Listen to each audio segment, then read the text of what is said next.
नायक के रूप में उसको अपने आप को स्थापित करनी होगी। जी, आपने बिल्कुल सही कहा। भारत के अंदर जो पंडित नेहरू की जो नीति थी, that was cast in stone, पत्थर पे लिखी लकीर थी वो। और आज भी मोदी जब कभी या जयशंकर जब कभी भी दुविधा में आते हैं, परेशानी में आते हैं, तुरंत वही नेहरूवियन नीति को अपना लेते हैं और उसके पीछे बचने की कोशिश करते हैं। अशोक जी, मैं आपके पास आता हूं। चीन को भारत ने प्रोक्लेम्ड दुश्मन घोषित किया है, हमारा दुश्मन है, व्यापार सबसे ज्यादा करता है। बाली में आपकी गुप्त मीटिंग होती है शी जिनपिंग की और मोदी की, हमें बताया नहीं जाता। फिर कुछ हफ्ते पहले ग्लोबल टाइम्स में रिपोर्ट आती कि मोदी और शी जिनपिंग की मीटिंग बियॉन्ड द कर्टसीज थी, सब्सटेंशियल थी और कॉन्सेंसस उभरती है उसके अंदर। तुरंत विदेश मंत्रालय की विज्ञप्ति आती कि हाँ, हमारी मीटिंग हुई थी और उसके अंदर कुछ सहमति बनी थी। डोवाल भी बोले और जयशंकर भी बोले। आप अपने दुश्मन के साथ गुप्त मीटिंग करते हो और अपने देशवासियों को बताते नहीं हो। मैं ये नहीं कह रहा हूं कि मुझे बताओ कंटेंट क्या है, मुझे ये तो बताओ कि आपने मीटिंग की है। जब आप मैक्रो से मिलते हो, किशिदा से मिलते हो, अल्बनीज से मिलते हो, ऋषि सुनाक से मिलते हो, या फिर आप बाइडन से मिलते हो, एजेंडा होता है कि हमारी मीटिंग, हम मिलने जा रहे हैं हेड ऑफ स्टेट से। आप अपने दुश्मन से मिलते हो और उसके बाद चाइना का अखबार हमको बताता कि मीटिंग हुई, और तब हम एडमिशन करते हैं कि मीटिंग हुई है। हमारे देश का प्रधानमंत्री गुप्त मीटिंग करता है, वो भी दुश्मन के साथ। साहब, सर, सोचने वाली बात है। और देश से छुपाया जाता है, संसद से छुपाया जाता है, राष्ट्रपति से भी छुपाया जाता है, किसी को नहीं बताया जाता है। ये कैसे प्रधानमंत्री है अशोक जी? ये कौन सी कूटनीति है, कौन सी विदेश नीति है सर ये? देखिए दिनेश जी, मैं थोड़ा सा यदि अभी सुनील जी ने बहुत बड़ी बात कही दी। उन्होंने कहा कि एक बहुत बड़ा व्यक्तित्व यदि देश को लीड करे तो उसका एक इम्पैक्ट अलग होता है। पढ़ा लिखा होना बहुत जरूरी है। मुझे लगता है कि जब आप देश संभालते हो, आपको नहीं आता तो आप पुरानी किताबें पढ़ के, पुराने नेताओं से मिलके, ब्यूरोक्रेट से मिलके आप सीख सकते हो। हम भी पत्रकारिता में, हमारे कोई सीनियर होते हैं, कोई एक्सपर्ट्स होते हैं, उनसे बात करके समझते हैं चीजों को। यूं ही कैमरे के सामने जाके लोग सुनते हैं करके कुछ भी जबान में हड्डी नहीं तो बोलना, ये मुश्किल होता है। ये जो विजिट थी, ये मुझे लगता है कि छिछोरेपन की, अंतरराष्ट्रीय छिछोरेपन का एक बेहतरीन उदाहरण था। कि इस मीटिंग के बारे में जो चाइनीज फॉरेन मिनिस्ट्री का जो जो जो प्रेस रिलीज था, वो कहता था on the initiation by the Indian government and the Indian foreign ministry we organise the meeting. और भारत सरकार के लोग कह रहे थे कि वो चाइना बहुत दिनों से हमसे मीटिंग करने के लिए आतुर था, इसलिए हमने मीटिंग की। जब दो देश मीटिंग किसने बुलवाई, या वो मिलना चाहते या प्रधानमंत्री मोदी जी मिलना चाहते, इसी को लेके विवादित होते हैं। इतना ज्यादा छिछोरापन मैंने किसी भी देश के, किसी भी दूसरे अपने पड़ोसी या दुश्मन देश के साथ इतने लो लेवल का छिछोरापन डिप्लोमेटिकली मैंने नहीं देखा। हास्यास्पद था। नहीं नहीं, हमने नहीं बुलाया, वो आए। बोले नहीं नहीं, हमने नहीं बुलाया, ये खुद ही मिलना चाहता था। ये इससे ज्यादा हास्यास्पद कोई चीज नहीं हुई। राहुल गांधी चाइना के एम्बेसडर को मिलते हैं तो बार बार पूछा जाता है कि क्यों मिलते हैं, देशद्रोह करते हैं, सब कुछ करते हैं।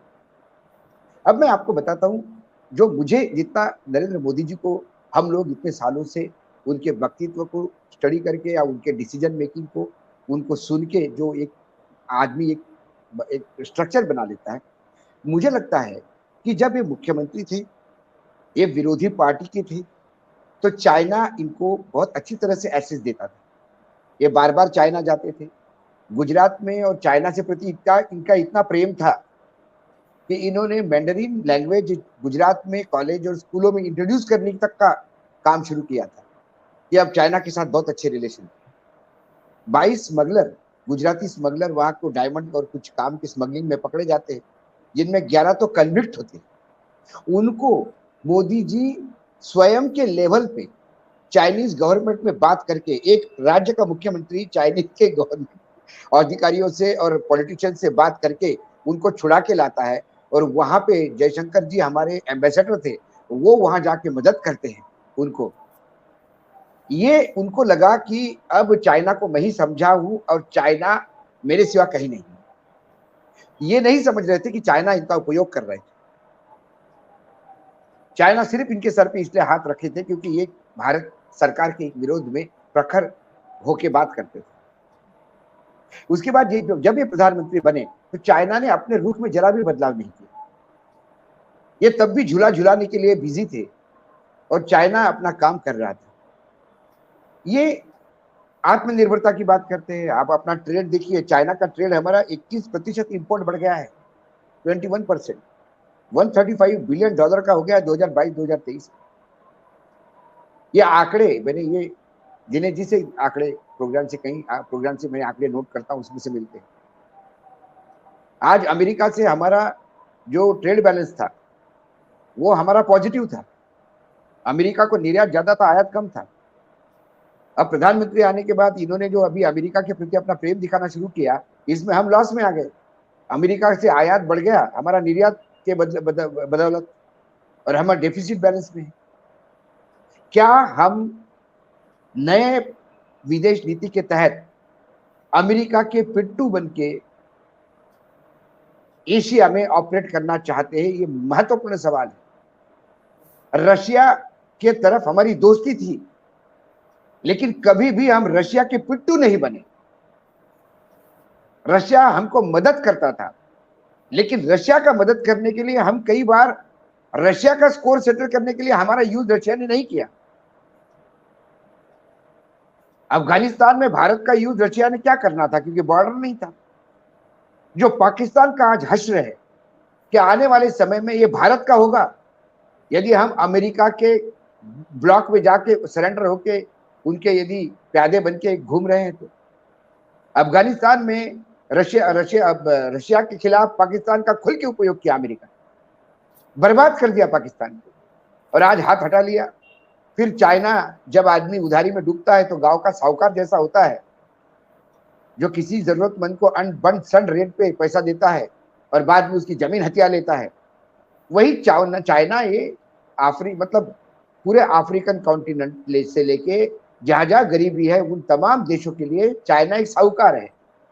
लंका में देखिए क्या हो रहा है, अफ्रीका में देखिए क्या हो रहा है, नेपाल में देखिए क्या हो रहा है, जहां चाइना एंट्री कर रहा है। आज चाइना की अमेरिका की नहीं पड़ती, उनके यदि लेटर देखिए, मतलब विसंगति देखिए।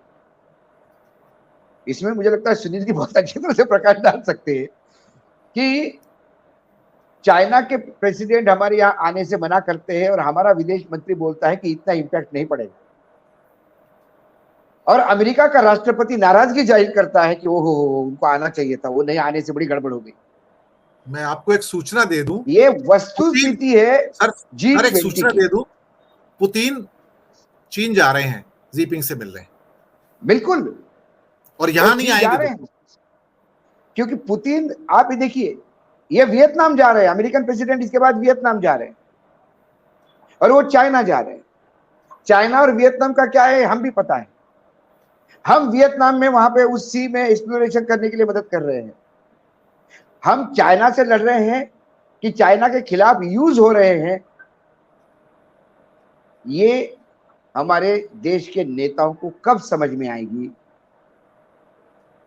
100 लोगों को यदि कोई किसी देश के राष्ट्रपति ने कंधे पे हाथ रख के कहा कि आप बहुत महान हैं, तो उस पे जाने के बजाय मेरे देश को तू महान बनाने के लिए क्या कर सकता है, ये हमारे प्रधानमंत्री कभी नहीं पूछते। उनको एक आध अवार्ड मिलते हैं तो महिमा मंडन हो जाते हैं। ग्रीस में अवार्ड मिला तो महिमा मंडित हो गए, और उनकी पोर्ट की डील अडानी के लिए करने के लिए खड़े हो गए। भारत को क्या मिला? तमाम अमेरिकी विजिट से भारत को क्या मिला? भारत के ऊपर फिर सौदे हुए, तो सौदों में क्या गया? पैसा ही गया हमारा, उनके लिए हम ग्राहक बन गए। ये पहला प्रधानमंत्री है जो देश को ग्राहक बनाने के लिए दूसरे देश में जाके महिमा मंडन करके वापस आता है। गांव में कपड़े की दुकान पे शादी का बस्ता लेने भी जाता है, तो उस दुकान वाले को समझ में आता है कि ये शादी का बस्ता लेने के लिए आया है, तो 4 बार चाय पूछता है, खाना पूछता है, क्योंकि उसको मालूम है कि आज ये 25-30 हजार रुपए का परचेसिंग करेगा। वही किसान जब अगली बार यूं ही चला जाता है एक धोती लेने, तो उसको खड़े खड़े धोती देके रवाना करता है। ये हमारे प्रधानमंत्री को कब समझ में आए? और इसके चलते हम जो नुकसान उठा रहे हैं, या आर्थिक रूप से या अंतर्राष्ट्रीय स्तर पे जो डिप्लोमेटिकली नई सरकारें आने के बाद भी उनको रेक्टिफाई करने में सालों लग जाए, क्योंकि विदेश नीति जो है यह हर सरकार ने बदलने वाली नहीं होती है। विदेश नीति परंपरागत आगे से पीछे चलती है। जब आप विदेश नीति में बड़ा बदलाव लाने का प्रयास करते हैं तो उसका नुकसान देश को इतना उठाना पड़ता है कि आने वाले कई पीढ़ियों तक ये नुकसान सर पे लेके ढोना पड़ता है, समझ लें।